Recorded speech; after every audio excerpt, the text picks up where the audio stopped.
आज से शुरू होगा इजराइल का ग्राउंड ऑपरेशन, जिसकी बात हम कर रहे थे। ग्राउंड ऑपरेशन को लेकर कई तरह के सवाल भी हैं। आज रात से शुरू हो सकता है ये ग्राउंड ऑपरेशन। अब तक फिलिस्तीन में की जा रही थी एयर स्ट्राइक, अब जमीन पर होगी गजा की लड़ाई। तो ये अपने आप में और चिंता बढ़ाने वाली बात है जब इजरायली सेनाएं गजा में दाखिल होंगी और ये ग्राउंड ऑपरेशन शुरू हो जाएगा। और देखिए इस बीच एक और बड़ी खबर, हमास की बहुत बड़ा हमला करने की तैयारी है। फ्राइडे यानी कि आज हमला करने की तैयारी। अल-अक्सा में जुमे की नमाज के बाद हमले की आशंका है। हमास की जमीनी हमले की धमकी, जमीन से इजराइल पर हमला करेगा हमास। जो बड़ी इंफॉर्मेशन सामने आ रही, यही वजह है कि आज शुक्रवार को फैसले का दिन कहा जा रहा है।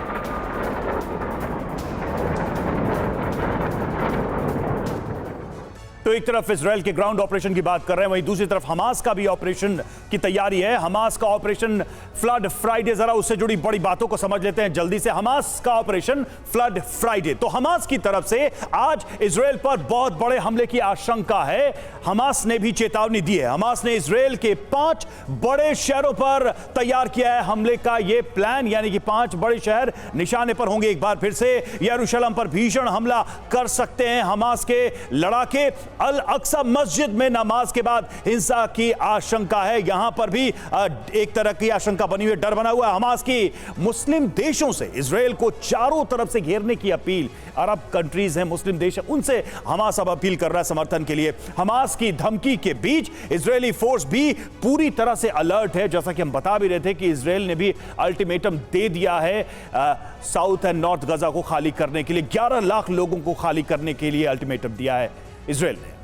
और देखिए इस बीच एक और बड़ी खबर आ रही है। ईरान ने इजराइल को युद्ध की सीधी धमकी दी है। बेरूत दौरे पर ईरान के विदेश मंत्री का ऐलान जंग।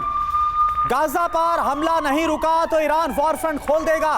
इजराइल के खिलाफ नए मोर्चे खुल सकते। ईरान के विदेश मंत्री ने खुली धमकी दे दी है इजराइल को। ईरान के विदेश मंत्री हुसैन अमीर अब्दुल्लाहियन ने बेरूत में लेबनान के साथ मिलकर बनाई है युद्ध की प्लानिंग भी। और आपको याद होगा ये खुलासा भी हुआ कि कैसे जब हमास ने 7 अक्टूबर को हमला किया, उसके पहले भी जो प्लानिंग बनी उसमें ईरान शामिल था। और अब ईरान के विदेश मंत्री इजराइल को खुली धमकी दे रहे हैं वॉर फ्रंट खोलने की।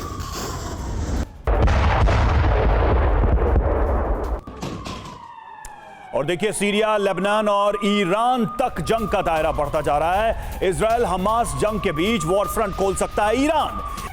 और हमास ने मुस्लिम देशों से अपील की है, मुस्लिम देश समर्थन में सेना भेजें, ये कहा है हमास ने। शुक्रवार को इजराइल पर हमले में साथ दें। आज अल अक्सा मस्जिद में जुमे की नमाज और नमाज के बाद बड़े हमले की तैयारी में है हमास।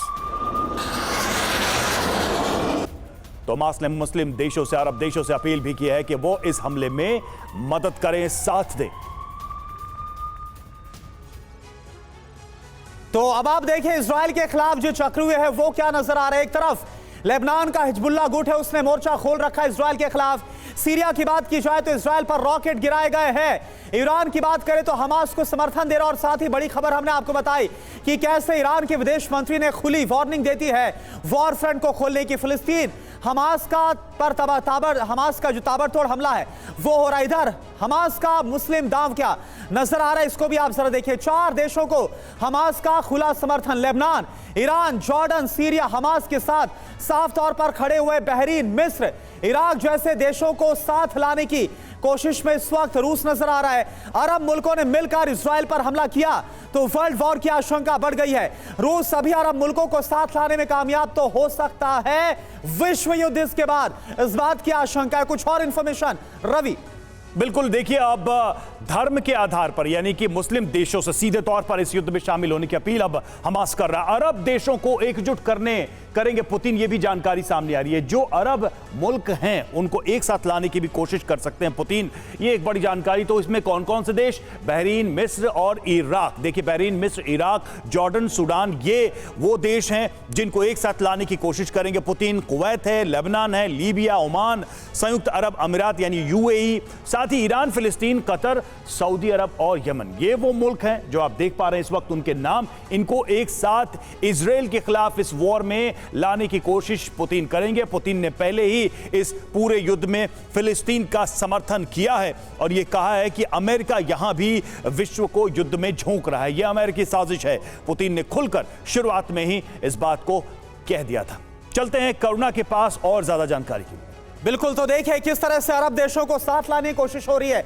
और मैं यही अब आपसे जानना चाहूंगा अनुराग शुक्ला सर, मैप के जरिए आप समझाइए, एक तरफ तो भूमध्य सागर है लेकिन बाकी अगर हम यहां पर देखें तो कैसे अरब देशों से घिरा हुआ है इजराइल। ऐसे में अगर ये सब साथ आते हैं तो इजराइल के लिए कितनी बड़ी मुसीबत। इसराइल के लिए बहुत बड़ी चुनौती है। आज से 50 साल पहले भी वही थी और आज भी वही है। वो आसपास जिन देशों से घिरा हुआ है, जैसे इजिप्ट के साथ, जॉर्डन, सऊदी अरेबिया, सीरिया। नहीं, हालांकि देखिए सऊदी अरब है वो खुलकर यहां पर विरोध नहीं कर रहा है। एक सऊदी अरब ऐसा है जो कि इस वक्त ऐसा लग रहा है कि इजराइल के साथ खड़ा हुआ है। डेफिनेटली दैट, वही मैं बताना चाह रहा हूं कि इजराइल इस समय अपने दुश्मन देशों की तरफ से चारों तरफ से घिरा हुआ है। हाँ। और उसी दौरान कुछ ऐसे देश हैं जो डायरेक्ट इसके साथ सीमा से रिलेटेड नहीं है, जैसे ईरान और सऊदी अरेबिया, वो लोग भी इसके ऊपर अगेंस्ट में हैं। सऊदी अरेबिया और यूएई के जैसे आपने बताया अभी कि वो इस समय डबल एग्जैक्टली नहीं है, वो बहुत बैलेंस होकर नहीं है। अभी इनके पास सबसे बड़ा खतरा ये है कि इनकी आर्मी अगर हम लेकिन डिवाइड सर करते चिंता हैं, यहां देखें लेबनान के जस्ट ऊपर है आपका ईरान। ईरान के विदेश मंत्री बोल रहे हैं कि हम वॉर फ्रंट खोल देंगे इजराइल के खिलाफ। डायरेक्टली वही एग्जैक्टली बता रहा हूँ कि ये जो इन्होंने जो भी रिजर्विस्ट कॉल करी है, 3 लाख जो रिजर्विस्ट आए थे,